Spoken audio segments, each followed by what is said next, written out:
Dieudonné, depuis le 1er décembre 2003, date à laquelle vous avez interprété un sketch sur un colon israélien dans l'émission de Marc-Olivier Fogiel, On ne peut pas plaire à tout le monde, sur cette même chaîne, France 3.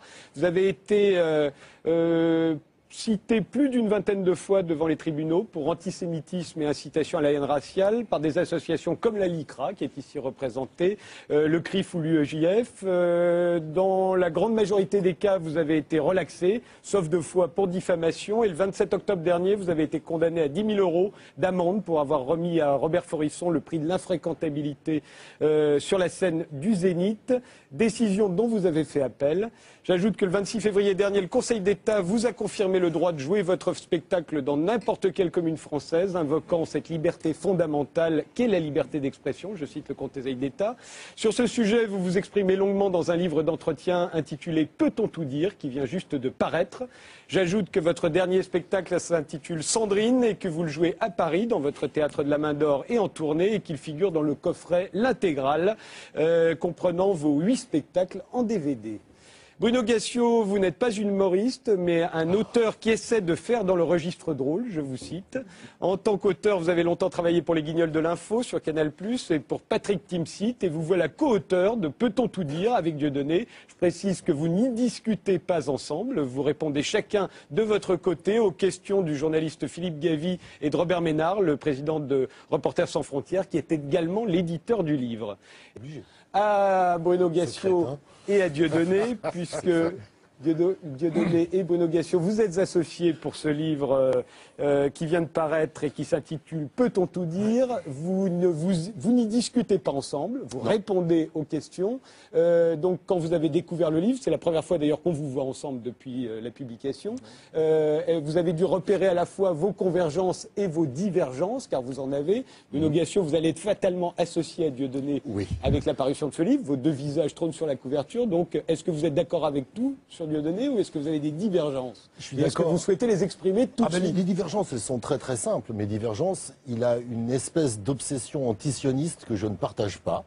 Je ne pense pas que les sionistes, en règle générale, dirigent le monde. Je ne pense pas ça. Personnellement, ce n'est pas un sujet qui m'intéresse énormément. Par contre, ce qui m'intéresse, c'est que, et là où on se retrouve, c'est que sur la liberté d'exercer son métier d'humoriste, pour moi, une scène est un endroit sacré, un endroit sacralisé où on peut absolument dire ce qu'on veut. Y compris que les sionistes dirigent le monde? Bien sûr, y compris ça, bien sûr. On est sur une scène humoristique, on a le droit de dire ce qu'on veut sur une scène. Entre les spectacles, ça me pose un peu plus de problèmes parce que entre les spectacles, c'est une sorte de prosélytisme pour tout un tas d'idéologies comme ça qui peuvent s'engouffrer derrière. Moi, j'ai toujours pensé, à l'époque où ce sketch a été fait, enfin ce sketch, cette intervention, ce n'était pas un sketch chez Fogiel, un sketch c'est quelque chose d'écrit, là c'était très mal écrit. À l'époque de cette intervention, on s'est vu beaucoup avec Dieudonné, on l'a défendu, on a été un certain nombre à aller devant l'Olympia, le défendre, et j'étais persuadé à l'époque qu'il n'était pas antisémite et qu'il n'avait pas cette espèce d'obsession antisioniste. Et puis, de loin en loin, on s'est moins vu, on s'est plus vu, pas parce que je le fuyais, parce qu'il était pestiféré, parce que la vie fait que parfois on ne se voit pas. Et aujourd'hui, j'avoue que je ne sais plus.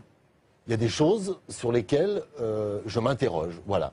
Par exemple, il y a une question que je pourrais lui poser. D'abord, est-ce que tu es antisémite? Ça serait bien de répondre devant des gens dont le métier. Voilà. Et un autre truc, par exemple, tu fais venir Forisson sur une scène artistique, on est bien d'accord.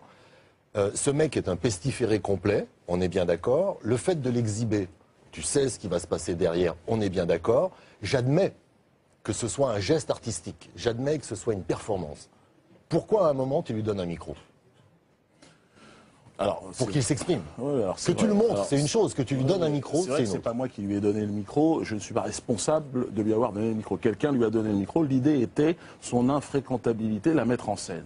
D'ailleurs, c'est ce que je dis quand je le présente. Je dis, il ne restera de cette soirée que le moment où cet homme va monter sur scène, parce que c'est le plus grand des infréquentables. Et je lui remets d'ailleurs le prix de l'infréquentabilité. Bon, bref, peu importe.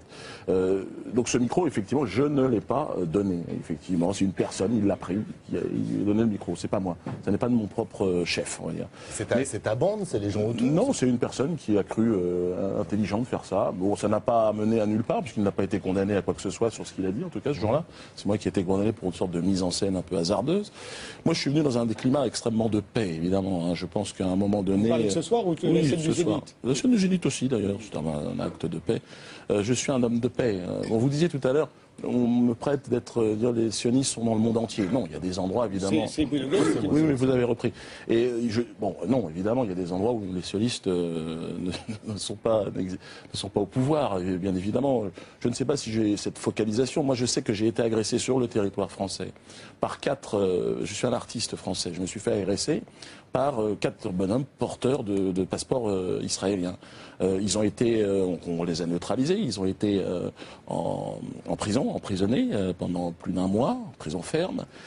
Je suis étonné voilà, j'ai quand même le droit de dire que je suis quand même victime aussi à un moment donné, sans jouer la compétition victimaire, j'en ai pas là-dedans, mais que j'ai été objectivement agressé par des gens qui sont dans la logique sioniste. C'est une réalité des choses, c'est pas une paranoïa.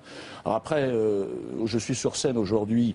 C'est un débat formidable, le sionisme, sur lequel on peut débattre. D'ailleurs, il y a des débats.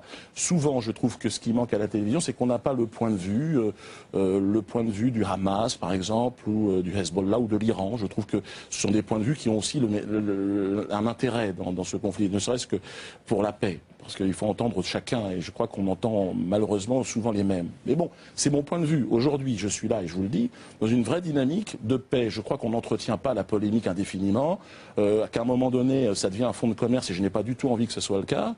J'ai envie de pouvoir discuter, de tout un tas de sujets. Aujourd'hui, je suis sur scène avec un spectacle qui s'appelle Sandrine. Je joue dans ma salle au Théâtre de la Madone, mais aussi dans mon autocar, parce que j'étais obligé de m'adapter à la censure. Et donc, ce ne sera plus le cas puisque le Conseil d'État a dit que vous aviez le droit de jouer. Voilà, donc a priori, c'est pour ça les choses s'arrangent. Je ne voudrais pas, encore une fois, apparaître comme entretenir la polémique de manière systématique. Je suis venu vraiment dans une logique de réconciliation. Il y a là, M. Bournazel, il a été un adversaire régulièrement. Je pense qu'on n'a pas du tout les mêmes pensées, les mêmes visions du monde ou politiques. Mais on est en France, on a cette chance incroyable de pouvoir vivre dans un pays de démocratie. Et on n'est pas obligé d'être d'accord. Mais on vit ensemble, et puis on essaye de se respecter. Moi, c'est un peu l'idée, en tout cas, et ma position ce soir dans ce débat. Alors justement, Christian Charrière-Bournazel, je le rappelais, il a été très souvent attaqué pour antisémitisme, incitation à la haine raciale, y compris par la LICRA. Dans la plupart des cas, il a été relaxé. Est-ce que ça veut dire... Il a été condamné aussi. Oui, je l'ai dit, mais juste la question, est-ce que ça veut dire, est-ce que c'est parce que la loi est mal faite, ou est-ce que c'est parce qu'on a abusé en le taxant d'antisémitisme? Si vous me permettez, moi je ne voudrais pas m'enliser ce soir dans un face-à-face que je trouverais d'ailleurs assez glauque entre M. Dieudonné, contre qui j'ai plaidé et je plaide encore, et en faire une sorte de tribunal public hors une salle judiciaire. Donc je voudrais en revenir au principe. La liberté d'expression est évidemment sacrée. C'est une des libertés fondamentales à laquelle nous tenons tous et pour laquelle un certain nombre de gens ont donné leur vie quand il s'agissait de la conquérir. Partout dans le monde, aujourd'hui, des hommes et des femmes sont persécutés parce qu'ils disent ce qu'ils veulent dire. Je pense à un tel avocat syrien qui a été radié du barreau parce qu'il a constitué l'association de défense des droits de l'homme sans l'autorisation de son bâtonnier. Inutile de vous dire que j'ai dit à ce bâtonnier ce que je pensais quand j'étais en fonction, et je lui ai renvoyé les cuissons qu'il nous avait offerts en disant que nous n'en avions plus l'usage. Donc c'est une liberté qui est consubstantielle à un esprit libre. C'est une donnée essentielle de la personnalité humaine. Mais aucune liberté n'est absolue. Et ce qui est prévu par la loi, c'est que lorsque la liberté d'expression se transforme non plus en véhicule d'une pensée, mais en arme pour détruire l'autre, lui faire mal, nous sommes en face d'un acte et non plus de l'expression de l'idée. Si vous voulez, pour être très démonstratif et clair, les mots ne sacralisent pas tout. Des délits sont formés par des mots. Le harassment,